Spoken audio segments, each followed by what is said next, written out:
ഖലീലുല്ലാഹി ഇബ്രാഹിം അലൈഹിസ്സലാം മഹാനവറുകളുടെ അടുത്ത് വന്ന് ഒരാൾ ഭക്ഷണം ചോദിച്ചു. കുറച്ച് ഭക്ഷണം തരുമോ? ഇബ്രാഹിം നബി അലൈഹിസ്സലാം വലിയ ധർമ്മിഷ്ഠനാണ്. എപ്പോഴും ഭക്ഷണം കഴിക്കുമ്പോൾ കൂടെ ഒരാൾ വേണം എന്നാഗ്രഹിക്കുന്ന മഹാനാണ്. ചിലരൊക്കെ ഒറ്റയ്ക്ക് തന്നെ ഭക്ഷണം കഴിക്കാൻ റാഹത്ത് എന്ന് പറയും. എന്നാ പിന്നെ ഖദർ മറ്റുള്ളവർ അറിയില്ലല്ലോ, അളവത്രയെന്ന് മറ്റുള്ളവർ അറിയില്ലല്ലോ, സുഖാണല്ലോ. ഇബ്രാഹിം നബി അലൈഹി സ്വലാം അങ്ങനല്ല, എപ്പോ ഭക്ഷണം കഴിക്കുകയാണെങ്കിലും കൂടെ ഒരാൾ വേണം. ആളെ കിട്ടിയില്ലെങ്കിൽ ഒരു 2 ഫർസഖ് ദൂരത്തേക്ക് നടന്നു പോയി നോക്കുക, ആരെങ്കിലും കിട്ടുമോ. 2 ഫർസഖ് എന്ന് പറഞ്ഞാൽ ചെറിയ ദൂരം എന്നല്ല, ഏകദേശം ഒരു 8-9 കിലോമീറ്റർ ഒക്കെ ഉണ്ടാവും. അത്രയും ദൂരത്തേക്ക് ഇങ്ങനെ പോയി നോക്കും, ആരെങ്കിലും കിട്ടിയാൽ പിടിച്ചുകൊണ്ടുവരും ഭക്ഷണം കഴിക്കാൻ. ഇത് വീട്ടിൽ വന്നിട്ട് ഒരാൾ ഭക്ഷണം ചോദിച്ചു, അല്ല ഭക്ഷണം തരുവാണ്. ഇബ്രാഹിം നബി അലൈഹി സ്വലാം അദ്ദേഹത്തോട് ചോദിച്ചു, നിങ്ങളെ ദീൻ ഏതാണ്? അപ്പൊ അദ്ദേഹം പറഞ്ഞു, ഞാൻ മജൂസിയാണ്, തീനെ ആരാധിക്കുന്ന ആളാണ്, നിങ്ങൾക്ക് ഭക്ഷണമല്ല പോയിക്കൊള്ളുന്നു. അയാളങ്ങ് പോയി. അല്ലാഹു തആല വഹീ മുഖേന ഇബ്രാഹിം നബി അലൈഹി സ്വലാമിനോട് ചോദ്യം, ഇബ്രാഹിം നബിയെ, ആ പോയ ആൾക്ക് എത്ര വയസ്സായിട്ടുണ്ടാവും ഏകദേശം? ഇബ്രാഹിം നബി അലൈഹി സ്വലാം പറഞ്ഞ ഒരു 60 വയസ്സ് പ്രായം കാണും. ഈ 60 കൊല്ലം ആരാണ് അയാൾക്ക് ഭക്ഷണം കൊടുത്തത്? ഒരിക്കൽ പോലും മനസ്സുകൊണ്ടൊരു വിശ്വാസം പോലും എനിക്ക് രേഖപ്പെടുത്താത്ത ആ മനുഷ്യൻ ഇത്രയും കൊല്ലം ആരാ ഭക്ഷണം കൊടുത്തത്? പിന്നെ നിങ്ങളോട് ഇന്നത്തെ ദിവസത്തെ ഭക്ഷണം ചോദിച്ചതിന് നിങ്ങൾ എന്തിനു മടക്കി വിടണം? ഇബ്രാഹിം നബി അലൈഹി സ്വലാം ഇറങ്ങി ഓടി. അദ്ദേഹത്തെ കാണും വരെ പോയി കണ്ടപ്പോൾ പിടിച്ചു നിർത്തിയിട്ട് പറഞ്ഞു, നിങ്ങൾ എന്റെ കൂടെ വരണം, നിങ്ങൾക്ക് ഭക്ഷണം തരാൻ റബ്ബ് എന്നോട് കൽപ്പിച്ചിട്ടുണ്ട്. അപ്പൊ അദ്ദേഹം ചോദിച്ചു, എന്താ സംഭവം? ഞാൻ നിങ്ങളോട് പെരുമാറിയതിൽ നിങ്ങളുടെ മതം ചോദിച്ചു, നിങ്ങൾ പറഞ്ഞു മജൂസിയാണ് എന്ന്. ഭക്ഷണം തരാതെ മടക്കി വിട്ടപ്പോൾ അള്ളാഹു എന്നോടൊരു ചോദ്യം, 60 കൊല്ലം ജീവിച്ച് ഇത്രയും കാലം അള്ളാഹുവിനെ ആരാധിക്കാത്ത വിശ്വസിക്കാത്ത നിങ്ങൾക്ക് ഭക്ഷണം തന്നത് അള്ളാഹുവല്ലേ? ഇന്നത്തൊരു നേരത്തെ ഭക്ഷണം, അതും ഇബ്രാഹിം നബി അലൈഹി സ്വലാമിന്റെ സ്വന്തം കഴിവ് കൊണ്ടുള്ള ഭക്ഷണമല്ല, അള്ളാഹു നൽകിയതാണ്. അതിൽ നിന്ന് അല്പം ചോദിച്ചപ്പോ നിങ്ങൾക്ക് ഞാൻ തന്നില്ല എന്നതുകൊണ്ട് അല്ലാഹു തആല എന്നോട് പറഞ്ഞത് ശരിയായില്ല. ആ മനുഷ്യൻ ഇബ്രാഹിം നബി അലൈഹിസ്സലാമിനോട് ചോദിക്കുന്നു, ഞാൻ ഇത്രയും കൊല്ലം അങ്ങനെ ജീവിച്ചിട്ട് അള്ളാഹു എന്നോട് പെരുമാറുന്നത് ഈ സ്വഭാവത്തിലാണോ? നിങ്ങളുടെ റബ്ബ് എന്നോട് പെരുമാറുന്നത് ഇவ்விதമാണോ? എങ്കിൽ എനിക്ക് ആ റബ്ബ് മതി, എനിക്ക് ആ റബ്ബിനെയാണ് വിശ്വസിക്കേണ്ടത്, ആ റബ്ബിനെയാണ് ഉൾക്കൊള്ളേണ്ടത്. കാരണം റബ്ബിന്റെ ധർമ്മം വിശാലമാണ്. പക്ഷെ അത് വിശാലമായതുകൊണ്ടൊരു കാര്യം മനസ്സിലാക്കണം, കൂട്ടത്തിൽ അല്ലാഹു തആല ആ കൊടുക്കുന്നത് അവനെ അംഗീകരിച്ചുകൊണ്ടാണെന്ന് നീ ചിന്തിക്കരുത്. ദോഷിയായ മനുഷ്യൻ ഇഷ്ടം പോലെ കൊടുത്തത് അംഗീകാരത്തിനുള്ള തെളിവല്ല. നമ്മൾ എങ്ങനെ അത് കാണുന്നുണ്ട് എന്ന് അള്ളാഹു നോക്കുന്നുണ്ട്. അതിനാത് അല്ലാഹു തആലാനെ ശരിക്ക് വിശ്വസിച്ച് പരീക്ഷണത്തിലായി നടക്കുന്ന ഒരു മനുഷ്യന്റെ മനസ്സിൽ എന്താണ് റബ്ബ് തആല ആ കൊടുത്തതൊക്കെ ആ മനുഷ്യന് പഠിച്ചോനെ ഒരു 10 തലമുറക്ക് ജീവിച്ചാലും തീരില്ലല്ലോ എന്ന് നീ ചിന്തിച്ചിട്ട് അല്ലാഹു തആലാനെ നിനക്കുള്ള ഔദാര്യവും ധർമ്മവും കുറച്ച് കണ്ടാൽ അത് പ്രശ്നമാണ്. നിനക്ക് തന്നതും അവന് കൊടുത്തതൊക്കെ റബ്ബിന്റെ ധർമ്മമാണ്, മഹ്ലൂറ, അതാർക്കും തടഞ്ഞു വെക്കപ്പെട്ടതല്ല. ഇവിടെ ദുനിയാവിൽ അതെല്ലാവർക്കും അല്ലാഹു തആല അവൻ ഉദ്ദേശിച്ച രൂപത്തിൽ കൊടുക്കും. പക്ഷെ അതിൽ നമ്മൾ എങ്ങനെയാ കാണുന്നത് അതേ നോട്ടുള്ളൂ. അവിടെയാണ് സഹോദരങ്ങളെ ആദരവായ അഷ്റഫുൽ ഖൽഖ് റസൂലുള്ളാഹി സ്വല്ലല്ലാഹു അലൈഹി വസല്ലം തങ്ങൾക്ക് വിശാലമായ ദുനിയാവ്. എന്താ തങ്ങൾക്ക് വേണ്ടത്? തങ്ങൾക്ക് വേണ്ട അത്രയും ഇഷ്ടമുള്ളത് തരാം. ഉഹുദ് പർവ്വതം സ്വർണമായിട്ട് തങ്ങളെ മുന്നിൽ വേണ്ടത് എടുക്കാൻ. ഇപ്പൊ അടുത്ത് ഒരു വിഭാഗത്തിന്റെ കൂടെ ഒരു നല്ല വിഭാഗത്തിന്റെ കൂടെ ഭക്ഷണം കഴിക്കുമ്പോ ഒരു നിധി കിട്ടിയാലുള്ള കഥ ഇങ്ങനെ പറഞ്ഞ ഒരാൾ, ഒരു നിധി ഇങ്ങനെ കിട്ടല്ല നിധിട്ടീന്ന് ആൾക്കാർ പറയില്ല. അപ്പൊ കൂട്ടത്തിൽ ഒരാൾ പറഞ്ഞു, അയാളാ പറഞ്ഞ പോലെ ഒരു പൂജന്റെ വലിപ്പമൊന്നും വേണ്ടില്ലേ, ഒരു ചെറിയ പായസം കൊടുക്കുന്ന ചെറിയൊരു ക്ലാസിന്റെ വലിപ്പത്തിലുള്ള നിധി കിട്ടിയാൽ മതിയായിരുന്നു. എന്നാലും ഇപ്പൊ ജീവിതം ഒരു പ്രയാസമില്ലാതെ മുന്നോട്ട് പോകുമായിരുന്നു. അത് പൊതുവെ ആൾക്കാരൊരു മോഹാണ്. പക്ഷെ ഈ ദുനിയാവിന്റെ നിലവാരം മനസ്സിലാക്കി, അള്ളാഹുവിന്റെ ധർമ്മത്തിന്റെ വിശാലത മനസ്സിലാക്കി ഹബീബ് റസൂലുള്ളാഹി സ്വല്ലല്ലാഹു അലൈഹി വസല്ലം തങ്ങൾ ആഖിറത്തിന്റെ പദവിയിലേക്ക് ചിന്തിച്ചൊരു ചിന്ത നോക്ക് നിങ്ങൾ. ദുനിയാവിലെ ഉഹദ് മല സ്വർണമായിട്ട് അങ്ങനെയുള്ള വിശാലമായ ഖൽബാർക്കുണ്ടാകുക ലോകത്ത് ആർക്കും ഉണ്ടാകൂല. അങ്ങനെ ചിന്തിക്കാൻ ഉൾക്കൊള്ളാൻ പറ്റുന്ന ഖൽബുണ്ടാകൂല. സ്വർണം വന്നത്, സ്വർണമല വന്നത് പരീക്ഷണത്തിനല്ല. അങ്ങനെ ഒരു മല ഇനി വരാനുണ്ട്. അത് യൂഫ്രട്ടീസ് നദിയിൽ ഒരു സ്വർണമല വരും. വന്നിട്ടില്ല എന്നാണ് മനസ്സിലാകുന്നത്, ഇനി വരും. അപ്പോ പലരും അവിടെ അവകാശങ്ങളേറ്റ് വരും. ഇപ്പൊ ഒരു കൂട്ടാൾക്കാർ ആണവായുധമുണ്ട് എന്നാണ് അവകാശങ്ങളേറ്റ് വന്നിട്ട് ആകെ തരിപ്പണാക്കി പോയില്ലേ. അവരന്ന് 1-ാം നമ്പർ സ്ഥാനത്തുണ്ടാവും. ആ നാടിനെ മുഴുവനും, ഇറാഖിനെ മുഴുവനും ചുട്ടരിച്ച് അവിടെ ആണവായുധമുണ്ട്, മറ്റേ ആയുധമുണ്ട് എന്ന് പറഞ്ഞ് നുള്ളിപ്പെറുക്കി വന്ന് ലാസ്റ്റ് റിപ്പോർട്ട് ചെയ്തു. എല്ലാവരും ചുട്ടു ചാമ്പലായപ്പോ ആണവായുധമൊന്നുമില്ല, സാധുക്കളായ നാടാണ്. ഇനിയും അങ്ങനെ വരും. അവകാശവാദം ഉന്നയിച്ച്, സമുദ്രങ്ങൾക്ക് വേണ്ടി അവകാശവാദം ഉന്നയിച്ചു വരും. യൂഫ്രട്ടീസ് നദിയിൽ ഒരു സ്വർണ്ണമല വെളിവാകും. നബി സല്ലല്ലാഹു അലൈഹി വസല്ലം ഞങ്ങൾ പഠിപ്പിച്ചു, ഖിയാമത്ത് നാളിന്റെ അടയാളങ്ങളിൽപ്പെട്ട ഒരു അടയാളമായിട്ട്. അതിനുവേണ്ടി തിക്കും തിരക്കും കൂട്ടി പോകുന്ന ആളുകളൊക്കെ നാശത്തിൽപ്പെടും. അപ്പൊ ആരും പോകൂല എന്നല്ല, കുറേ ആൾക്കാർ പോകും. കാരണം അവിടെ പോയിട്ട് ഈ നാശം ഉണ്ടാകുന്നുള്ള ചിന്തയെക്കാളും കൂടുതൽ അവരെ മനസ്സിനെ സ്വാധീനിക്കുന്നത് ഏതാ? നേരത്തെ ഞാൻ പറഞ്ഞു, ഒരു സ്വർണത്തിന്റെ ഒരു ചെറിയൊരു കട്ടി, ഒരു വിരലിന്റെ വലിപ്പം കിട്ടിയാൽ എങ്ങനെ പോകാതിരിക്കുക, എങ്ങനെ അവകാശവാദം ഉന്നയിക്കാതിരിക്കുക? ആളുകൾ തിക്കും തിരക്കും കൂട്ടി പോകും. അതിനുവേണ്ടി കരാറുകളും കരാറുകളൊക്കെ നടക്കും. ഇത് ഉഹദ് മല സ്വർണമായിട്ട് വന്നു, തങ്ങളോട് സ്വീകരിക്കാൻ പറഞ്ഞു. തങ്ങൾ പറഞ്ഞു വേണ്ടാന്ന് വെച്ചു. എത്ര വിശാലമായ ഖൽബാണ്! കാരണം ആഖിറത്തിലേക്കാണ് അഷ്റഫുൽ ഖൽഖ് സ്വല്ലല്ലാഹു അലൈഹി വസല്ലം തങ്ങൾ ആഖിറത്തിലെ പദവി. അതുകൊണ്ടാണ് കട്ടിലിൽ കിടന്ന് റളിയല്ലാഹു അൻഹു പറഞ്ഞു, ഞാൻ പോയി നോക്കുമ്പോൾ നബി സല്ലല്ലാഹു അലൈഹി വസല്ലം തങ്ങളെ കിടത്തം കണ്ടപ്പോ ഞാൻ ആ വീട്ടിലേക്കൊന്നും ഇങ്ങനെ നോക്കി. ആ വീട്ടിൽ എന്താ ഉള്ളത്? ആ വീട്ടിൽ തങ്ങൾ ഉപയോഗിക്കുന്ന കുറച്ച് പാത്രങ്ങളും ഗോതമ്പും മറ്റും സൂക്ഷിച്ചു വെക്കുന്ന ചെറിയ 2 ചട്ടിയും അങ്ങനെയുള്ള 1-2 സാധനങ്ങളും മാത്രമേ ഉള്ളൂ. തങ്ങൾ എഴുന്നേറ്റിരുന്നപ്പോ എനിക്ക് വിഷമായി. ഈത്തപ്പന ഓല കൊണ്ട് മുടഞ്ഞുണ്ടാക്കിയ പായയുടെ പാട് സുന്ദരമായ ആ പൂമേനിയിൽ ഇങ്ങനെ അടയാളം വരുത്തിയിട്ടുണ്ട് കടന്ന ഭാഗത്ത്. അത് കണ്ടപ്പോ എനിക്ക് വല്ലാത്ത സങ്കടം. അപ്പൊ ഞാൻ ചോദിച്ചു, നബിയെ, ഒരിത്തിരി സുഖം പറ്റാത്തൊന്നല്ലല്ലോ. എത്ര രാജാക്കന്മാർ എത്ര രീതിയിൽ സുഖിക്കുന്നുണ്ട്.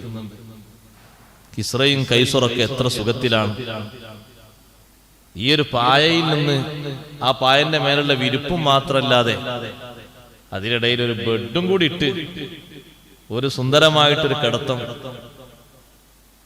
അപ്പൊ നബി സല്ലല്ലാഹു അലൈഹി വസല്ലം നിങ്ങളെ മറുപടി, ഉമറേ, വഹും മുലൂഖുദ് ദുനിയ, അവർ ഈ ഭൗതിക ലോകത്തെ രാജാക്കന്മാരാണ്, ഇവിടത്തെ മാത്രം.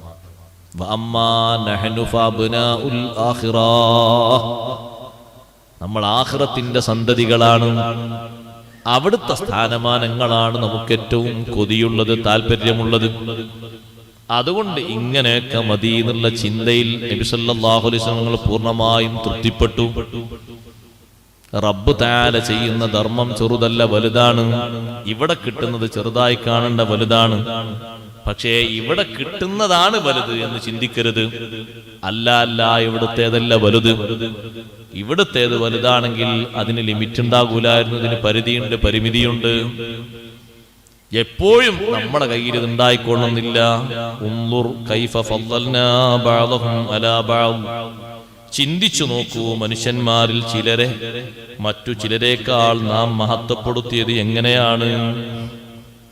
ആ മഹത്വത്തിന്റെ വിശദീകരണം അല്ലാഹു മൊത്തത്തിലാണ് പഠിപ്പിച്ചത്. ആർക്ക് ആരെക്കാൾ മഹത്വം എന്നത് ഇവിടെ വിശദീകരിച്ചില്ല. ധനാഢ്യന്മാർക്ക് ദരിദ്രരെക്കാളും മഹത്വം ഞാൻ കൊടുത്തിട്ടുണ്ട് എന്ന് അല്ലാഹു പറഞ്ഞിട്ടില്ല.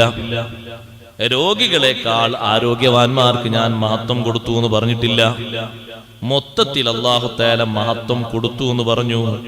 കാരണം ഒരു വിഷയത്തിൽ മഹത്വം കൊടുത്ത ആള് മറ്റൊരു വിഷയത്തിൽ മഹത്വം കുറഞ്ഞു നീ കാണുന്നുണ്ടെങ്കിലും ഒരു വിഷയത്തിലുള്ള മഹത്വം തന്നെ അയാൾക്ക് ധാരാളമാണ്. പല കാര്യങ്ങളും നീ ചേർത്തി നോക്കുമ്പോൾ അയാളിൽ ഒരു പക്ഷേ കാണുന്നില്ല, എന്നാൽ ഒരു മഹത്വം നീ അയാളിൽ കാണുന്നുണ്ട്. ആ മഹത്വം മറ്റുള്ള പലരിലും നിനക്ക് കാണാൻ കഴിയുന്നില്ല. അതുകൊണ്ട് തന്നെ ആ ഒരൊറ്റ മഹത്വം കൊണ്ട് അയാൾ ഏറ്റവും വലിയ മേലെയാണ്. ഇവിടെ ഖുർആൻ പണ്ഡിതന്മാര് പറഞ്ഞു, മനുഷ്യന്റെ ഒരു പിഴച്ച നോട്ടമുണ്ട്. ഇവിടെ ചിന്തിക്കാനാ നമ്മളോട് പറഞ്ഞു. ഉന്നൂർ ഒരു പിഴച്ച ചിന്തയുണ്ട്. അതെന്താ? എല്ലാ ഭാഗത്തുനിന്നും പുരോഗതിയും മറ്റും ഒക്കെ ശരിയായിട്ടുണ്ടോ എന്നുള്ളൊരു നോട്ടം. എല്ലാ ഭാഗത്തും, ജീവിതത്തിന്റെ എല്ലാ ഭാഗത്തും.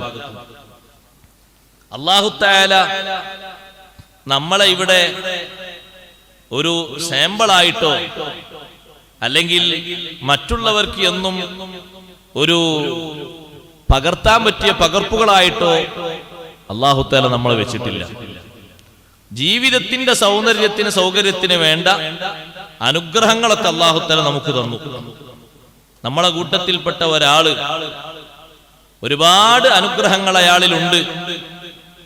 പക്ഷേ നമ്മിൽ ഒരാൾക്ക് വേണ്ട ഔദാര്യങ്ങളും കാര്യങ്ങളൊന്നും ഇല്ലെങ്കിൽ അന്യോന്യം ബന്ധങ്ങൾ മുടങ്ങിപ്പോകും. ഒരാൾക്കുള്ള മഹത്വം മറ്റേയാൾക്കില്ല. എന്തേ കാരണം അല്ലാഹു അങ്ങനെ വെച്ചത്? അയാളിൽ ചില ആവശ്യങ്ങളുണ്ട്, അത് മറ്റുള്ളവർക്ക് നടക്കണം. എന്നാൽ ഈ ആവശ്യമുള്ള ആളിൽ ചിലതില്ല, അത് മറ്റുള്ളവരിലുണ്ട്, അവിടുന്ന് ഇങ്ങോട്ടും നടക്കണം. അത് അല്ലാഹു ചെയ്ത റഹ്മത്താണ്, ഔദാര്യമാണ്. ഒരു വിഷയത്തിൽ അല്ലാഹു തആല നിന്നെ മുഫല്ലലാക്കി, ശ്രേഷ്ഠവാനാക്കി. അതേ സമയത്ത് ഒരുപാട് വിഷയങ്ങളിൽ മറ്റു പലരെയും അല്ലാഹു തആല മഹത്വം കൊടുത്തു. അവരെ മഹത്വങ്ങൾ ആവശ്യപ്പെട്ട് നീ അങ്ങോട്ട് പോകണം, നിന്റെ മഹത്വങ്ങൾ ആവശ്യപ്പെട്ട് അവർ ഇങ്ങോട്ടും വരണം. അങ്ങനെയാണ്. അതുകൊണ്ടാണ് വ്യത്യസ്ത ആളുകൾക്ക് വ്യത്യസ്ത ജോലി പഠിപ്പിച്ചത്. എല്ലാവർക്കും ഒരു ജോലി അല്ലാഹു തആല പഠിപ്പിച്ചില്ല. എല്ലാ ജോലികളും കൂടെ ഒരാൾക്കും പഠിപ്പിച്ചില്ല. അത് ഓരോരുത്തർക്കും ഓരോരുത്തരെയും ബന്ധപ്പെട്ട് ജീവിക്കാനാണ്. അതിനാണ് അങ്ങനെ വെച്ചത്. അത് അല്ലാഹു നൽകിയ വലിയൊരു റഹ്മത്താണ്. മനുഷ്യ ജീവിതത്തിന്, സമൂഹത്തിൽ നല്ല നിലനിൽപ്പിന് ആവശ്യമായിട്ട് അല്ലാഹു തആല വെച്ചൊരു കാര്യമാണ്. പക്ഷെ അങ്ങനൊക്കെ ചിന്തിക്കുമ്പോഴും ദുനിയാവിൽ അല്ലാഹു തആല കൊടുത്ത സ്ഥാനമാനങ്ങൾ നോക്കിയിട്ട് അവരിൽ നല്ലവരാണ്, ഏറ്റവും നല്ലവരാണ്, ദുനിയാവിന്റെ ഗ്രേഡുകളെ കൊണ്ട് നീ വിലയിരുത്തരുത്. അയാൾ ഇത്ര കൊല്ലം ഇങ്ങനെ സമ്പാദിച്ച ആളാണ്, ഇങ്ങനെ ജോലി എടുത്ത ആളാണ്, ഇങ്ങനെ ജീവിച്ച ആളാണ്. ജീവിതോപാധികൾ വെച്ചിട്ട്, സ്ഥാനമാനങ്ങൾ വെച്ചിട്ട് അയാൾ ഉഷാറാണ് എന്ന് നീ വിലയിരുത്തരുത്. വിലയിരുത്തേണ്ടത് ഏത് വെച്ചിട്ടാണ്? തഖ്വയും സൽക്കർമ്മവും വെച്ചിട്ടാണ് വിലയിരുത്തേണ്ടത്. ഇന്ന അക്രമക്കും ഇൻദല്ലാഹി അത്ഖാക്കും, നിങ്ങളിൽ ഏറ്റവും ബഹുമാനം കൂടിയവൻ അല്ലാഹുവിന്റെ അടുക്കൽ ഈമാനും തഖ്വയും നിറഞ്ഞ് അതിൽ മുൻപന്തിയിൽ നിൽക്കുന്ന ആളുകളാണ്. അതുകൊണ്ടാണ് മുസ്ലിമായ മനുഷ്യൻ മറ്റുള്ളവർ സ്ഥാനം സൂക്ഷിക്കുമ്പോ ഇസ്ലാമിന്റെ ഈ അദബ് പാലിക്കണം. നിന്നേക്കാൾ ഒരാൾക്ക് അല്ലാഹു മഹത്വം കൊടുത്തിട്ടുണ്ട്, അതുകൊണ്ട് മറ്റൊരാളെ നീ നിസ്സാരമാക്കരുത്. നിനക്കറിയാത്തൊരു പണി ആൾക്കറിയും, അയാളൊരു ആശാരിയാണ്, നീ ആശാരിയല്ല, എന്നാ അയാളെ നീ ബഹുമാനിക്കണം. അയാൾക്ക് ബഹുമാനപ്പെട്ട ദാവൂദ് നബി അലൈഹിസ്സലാമിന്റെ ഒരു കല അയാളിലുണ്ട്, ആശാരി. ദാവൂദ് നബി അലൈഹിസ്സലാം കാന നജ്ജാറൻ, നല്ല 1-ാം നമ്പർ ആശാരി. അത് മരത്തിൽ മാത്രമുള്ള ആശാരിയല്ല, ഇരുമ്പിലും കൂടി, രണ്ടിനും കൂടിയുള്ള ആശാരി വന്നപ്പം കുറേ കാലം. ഇരുമ്പിന്റെ പണിയെടുക്കുന്ന ആൾക്കാരുണ്ട്. എന്താ ആൾക്ക് പണി? ആൾക്ക് ഇരുമ്പിന്റെ പണിയാണ്. ഇരുമ്പ് കയ്യിൽ അങ്ങോട്ട് കിട്ടിയാൽ അതുകൊണ്ട് വിവിധ രൂപഭാവങ്ങൾ ഉണ്ടാക്കാൻ കഴിയും. അതിന് ഉപകരണങ്ങളൊക്കെ അയാളെ കയ്യിലുണ്ട്. ഓ, അയാൾ ഉഷാറാണ്, അതാപ്പ അയാൾക്കറിയാം എന്ന് നീ ചെറുതാക്കരുത്. നിനക്കറിയാത്ത ഒരു വിഷയം അയാളിലുണ്ടെങ്കിൽ അയാൾ ആ മഹത്വം നീ കാണണം. ഇസ്ലാം പഠിപ്പിക്കുന്ന ഒരു അദബ് അങ്ങനെ. ഇനി ഇതൊന്നുമല്ല, ഈ കഴിവുകളൊന്നുമല്ല, അയാൾക്ക് വേറൊരു കഴിവുണ്ട്. എന്താണ് ആ കഴിവ്? ആ കഴിവ് നിനക്കില്ല. പലപ്പോഴും നിനക്കത് ലഭിക്കുന്നില്ല. കഴിവുകളിൽ ഏറ്റവും വലിയൊരു കഴിവ് അയാളുടെ മക്കൾക്കും കുടുംബത്തിനും ഭാര്യക്കും സമൂഹത്തിനും ഖുർആൻ പഠിപ്പിക്കാനുള്ളൊരു കഴിവ് അയാൾക്കുണ്ട്. അത് വലിയൊരു കഴിവാണ്. നീ ഇപ്പുറത്ത് ഒരുപാട് ക്വാളിഫിക്കേഷൻ ഉള്ള ആളാണ്, നിന്റെ കഴിവിനെ കുറക്കണമൊന്നുമില്ല. നിനക്ക് മലയാള ഭാഷ നല്ല സാഹിത്യ സമ്പുഷ്ടമായി അറിയും, ഇംഗ്ലീഷും അറിയും, നല്ല കഴിവാണ്, തെറ്റാ. ഹിന്ദി അറിയും, ഒരുപാട് ഭാഷകൾ കൈകാര്യം ചെയ്യണം.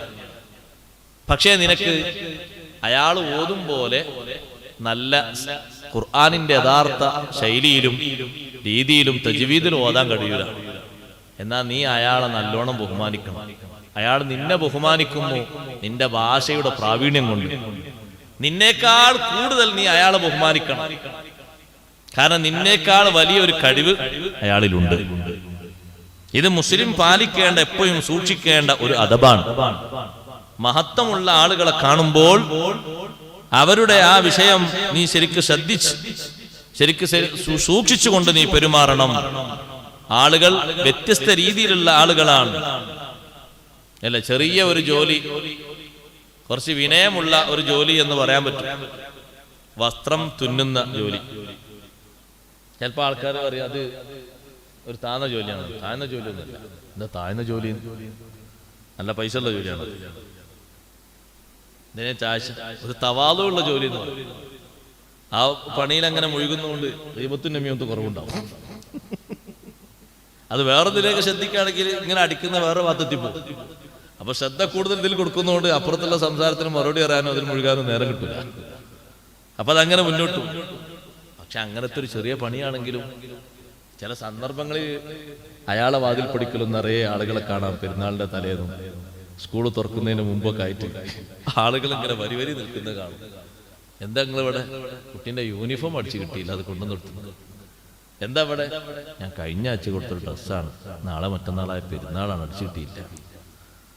അപ്പൊ അയാൾക്കുമുള്ള മഹത്വം അറിയിക്കാനാണ് ആ വരി വരിയായിട്ട് ആളുകൾ നിൽക്കുന്നത്. അയാൾക്കും കൊണ്ടൊരു മഹത്വം. അയാളെയും ആ ഒരർത്ഥത്തിൽ നീ ബഹുമാനിക്കുകയും കാണുകയും ചെയ്യണം. അതൊരു മോശമുള്ള കാര്യമൊന്നുമല്ല. അതുകൊണ്ടാണ് അല്ലാഹു സുബ്ഹാനഹു വ തആല ദുനിയാവിന്റെ ജീവിതത്തെ പറ്റി പറഞ്ഞപ്പോ നബി സല്ലല്ലാഹു അലൈഹി വസല്ലം നിങ്ങൾക്ക് കൊടുത്ത റഹ്മത്ത് നുബുവത്തിനെ പറ്റി ചോദ്യം ചെയ്തു. മക്കത്തും മദീനത്തുള്ള ചില ആളുകൾ അല്ലാഹു തആല കൊടുക്കേണ്ടത് ശരിക്കും നുബുവത്ത് നബിതങ്ങൾക്കല്ല എന്ന് അവർ പറയുന്നത്, വേറെ ആളുകൾ കൊടുക്കണം. അപ്പൊ അല്ലാഹു തആല ചോദിക്കാണ്, അഹും യഖ്സിമൂന റഹ്മത്ത് റബ്ബിക്, നബിയെ റബ്ബിന്റെ റഹ്മത്ത് വിഹിദിക്കുന്നത് അവരാണോ? എന്റെ റഹ്മത്തായി ഞാൻ തങ്ങൾക്ക് നൽകിയ നുബുവത്തും റിസാലത്തും അത് വേറെ ആളുകൾക്കാ കൊടുക്കേണ്ടതെന്ന് പറയണമെങ്കിൽ അത് വിഭജനം ചെയ്യുന്ന ആളുകൾ അവരാ. നഹ്നു ഖസംനാ ബൈനഹും മഈശതഹും ഫിൽ ഹയാത്തിദ് ദുനിയ, ഈ ഭൗതിക ജീവിതത്തിൽ അവർക്കുള്ള ജീവിതോപാധി നമ്മളാണ് വിഭജിച്ചു കൊടുത്തിരിക്കുന്നത്. വറഫഅനാ ബഅദഹും ഫൗഖ ബഅദിൻ ദറജാത്ത്, അവരിൽ തന്നെ ചിലരേക്കാൾ മുകളിൽ നമ്മൾ നിർത്തിയിട്ടുണ്ട്, ചിലരെ താഴെ നിർത്തിയിട്ടുണ്ട്, മറ്റു ചിലർ മുകളിലാകുമ്പോൾ ദുനിയാവിൽ. എന്നിട്ട് അല്ലാഹു തആല കൊടുത്ത ഈ സ്ഥാനത്തെ പറ്റി അത് ശരിയായില്ല, അത് കൊടുക്കേണ്ടതുപോലെ കൊടുത്തില്ല എന്നവർ പറയുന്നത് ശരിയല്ല. അല്ലാഹു തആലാന്റെ മുന്നിൽ എല്ലാ ആളുകൾക്കും അല്ലാഹു തആല കൊടുത്തത് വ്യത്യാസത്തിൽ കൊടുത്തത്, വ്യത്യസ്ത വ്യത്യാസങ്ങളിൽ കൊടുത്തത് അല്ലാഹുവിന്റെ മുന്നിലെത്തുമ്പോൾ ഒക്കെ സമമാണ്. നമ്മളെ കൂട്ടത്തിൽ പ്രത്യേകത കൽപ്പിച്ച് കുറെ മഹത്വങ്ങൾ കിട്ടിയിട്ട് ആരും അള്ളാഹുവിന്റെ പുത്രനായിട്ടില്ല. അള്ളാഹുവിന്റെ കുടുംബത്തിലേക്ക് ചേർക്കാൻ പറ്റുന്ന കുടുംബ ബന്ധത്തിൽ ആരുമില്ല. അള്ളാഹുവിലേക്ക് എത്ര മഹത്വങ്ങൾ അള്ളാഹു തന്നിട്ടുണ്ടെങ്കിലും എല്ലാവരും അള്ളാഹുവിന്റെ അടിമകളാണ്. അള്ളാഹു നൽകുന്ന ധർമ്മത്തിൽ എല്ലാവരും സമന്മാരാണ് ദുനിയാവിൽ കൊടുക്കുന്നതിൽ. എന്നാ ബുദ്ധിയുള്ള മനുഷ്യന്മാര് ആഖിറത്തിലേക്ക് അങ്ങോട്ട് ചിന്തിക്കുമ്പോഴോ അവിടെ വ്യത്യാസമുണ്ട്. വലൽ ആഖിറത്തു അക്ബറു ദറജാത്തിൻ വഅക്ബറു തഫ്ളീല, ആഖിറത്തെ പദവികൾ അത് വ്യത്യാസം.